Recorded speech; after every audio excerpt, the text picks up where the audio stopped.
A major freeway closure creating a traffic nightmare on the road to Las Vegas. I'm Michelle Fisher. Jory Rand is off. Drivers frustrated, trapped in the gridlock for the Interstate 15 closure, running out of gas and water. It has been almost 2 days since this closure began, and so far there's still no timetable for when the road will reopen. Northbound lanes of the interstate are shut down from Harvard Road to Baker. Tonight, many drivers are finding themselves stuck in their cars with nowhere to go.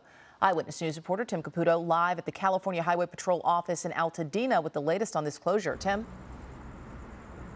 And Michelle, the latest update from California Highway Patrol, they're still telling people to avoid that area, a situation that's got a lot of attention, including Transportation Secretary Pete Buttigieg, who is now monitoring this situation. In fact, a number of federal and state agencies out there as we speak, providing water, fuel, charging for EVs, even towing services for folks who may be stranded out there.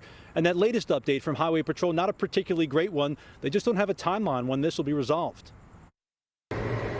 Brake lights in the scorching hot sun, that's been the only view for thousands of drivers trying to get to Las Vegas the last 2 days. I was stuck in my car for, I think, 7 hours. Some drivers, not thinking a 4-hour drive would turn into a 12-hour ordeal, ran out of gas and were left stranded waiting for help. There were plenty of cars that did run out, and that's why it got even further backed up.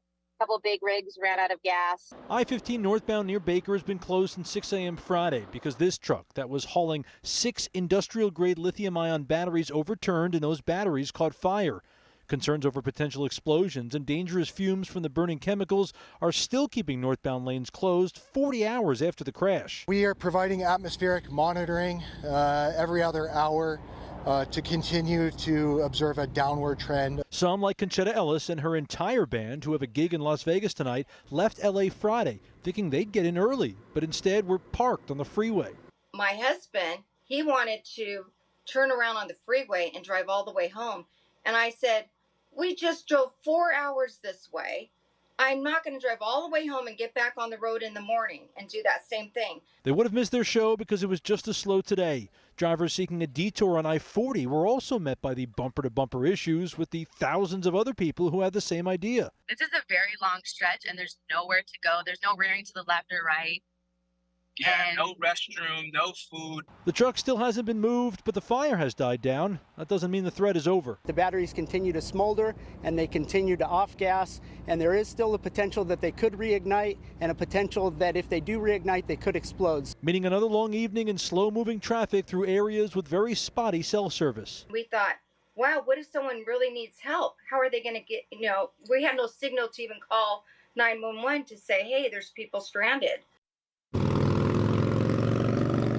And at this hour of the evening, that truck's still sitting in the shoulder of the freeway. The plan initially was to move it off to the side onto the dirt, but apparently it weighs upwards of 75,000 pounds. Also, some safety concerns there. In that latest update, they are going to once again attempt to move that truck and those batteries off the highway so firefighters could work on those flames and those hazardous materials, and those lanes can reopen again. We'll have to wait and see how long that takes. Reporting live tonight, Tim Caputo, ABC 7 Eyewitness News. What a mess, Tim. Thank you. Hello, I'm Mark Brown. Get more great ABC 7 content by clicking the subscribe button for our YouTube channel and download the ABC 7 Los Angeles streaming app on Fire TV, Android TV, Apple TV, and Roku to watch on your TV.